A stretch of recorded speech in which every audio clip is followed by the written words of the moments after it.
છે તેમાંથી ફલાર પણ રાખેલ છે, ફલાર પણ રાખેલ છે. હરિહર ચાલે છે, હરિહર કરતા જાઓ, જય ગિરનારી બોલતા જાઓ, વરસાદ લેતા જાઓ. આજ મહાશિવરાત્રી છે, વરસાદ લેતા જાઓ, ભોળાનાથ નો વરસાદ લેતા જાઓ. કાકા વિચારશો નહીં, વરસાદ લેતા જાઓ. આવો મારા વાલા, આવો વરસાદ લેતા જાઓ, ભોળાનાથ નો વરસાદ લેતા જાઓ. અમદાવાદ છે તમારું ગામ કયું હોય? અમદાવાદ ભોપાલ. અમદાવાદ ભોપાલ અમારા મિત્ર છે અને આ ઘણી બધી સેવા કરે છે. અન્નક્ષેત્ર પણ ચાલુ છે, એમાં પણ સેવા કરશે મિત્રો. અમે 10 વર્ષથી આવીએ છીએ પટેલ અખાડામાં. અમે સેવા, ચા પાણી, નાસ્તો, જમવાનું બધું સેવા કરીએ છીએ. મેં પણ આ 2 દી પ્રસાદી લીધી, મેં પણ સેવાનું કામ કર્યું. અમારા બધા ભાઈઓ જાણીતા છે અને 10 વર્ષથી મિત્રો આવે છે. તો ભજન ભોજન અને ખૂબ જ એવી સારી એવી મહેનત કર્યા છે કે ઠેઠ અમદાવાદની બાજુમાંથી ભોપાલથી ઠેઠથી સેવા કરવા આવ્યા છે અને ખૂબ સારી એવી સેવા કરે છે. લાખો માણસોને ગરમે ગરમ ચા પાણી, રોટલી, શાક અને સક્કરિયાનો શેરો, નાવા ધોવાની સગવડતા.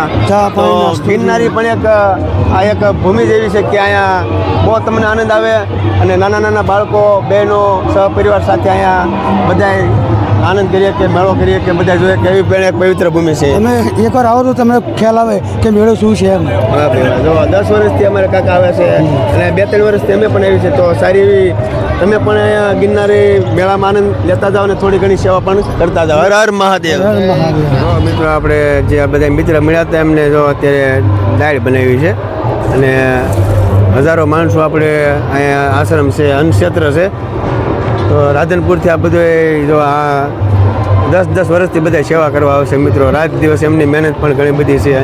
અમારે અહીં ભાઈ જો બધું તળવાનું ને એવું બધું કામ કરે છે. ગેસના ચૂલા પણ અહીં પોગાડી છે. જો ડુંગરા વિસ્તારમાં છે અને બધું પૂરેપૂરું પાડે છે. ચા પાણી છે, નાસ્તો છે, બધું 24 કલાક આ બધું જો તેલના ડબ્બાનું બધું પોગાડે છે.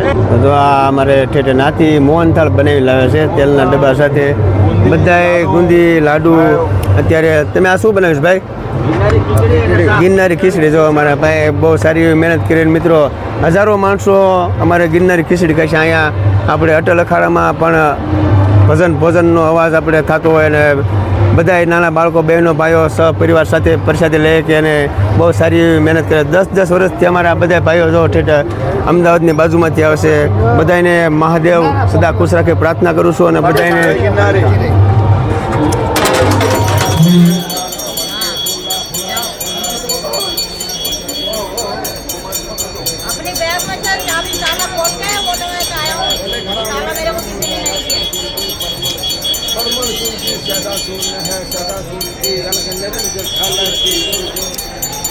बड़ी मुश्किल से गुजरना निकल रहा है नहाते हुए, नहा रहे थे आराम से।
આપણી કોણ જાણે કેટલાય જન્મની મુસાફરી છે.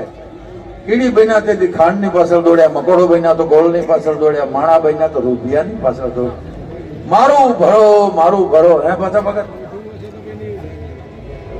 આ ઓલીઓ વર્ષોથી અમારી હારે છે. હા, ભજનનો પ્રેમી માણસ.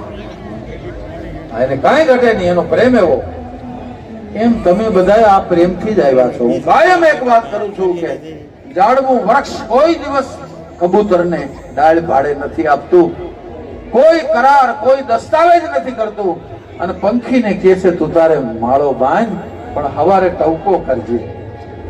એમ આપણે બધા ગિરનારમાં ટવકો કરવા જ આવ્યા છે.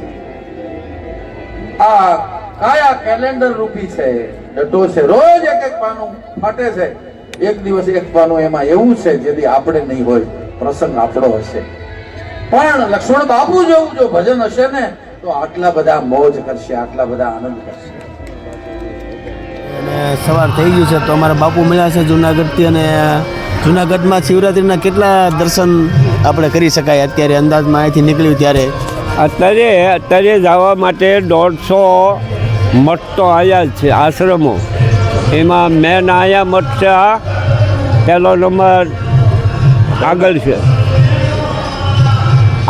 પહેલો મઠ વિશ્વભારતીનો વિશ્વભારતી. પછી બીજો નંબર આ જગતગુરુ આવ્યા. આખી જગતના ગુરુ છે, એકના નહીં.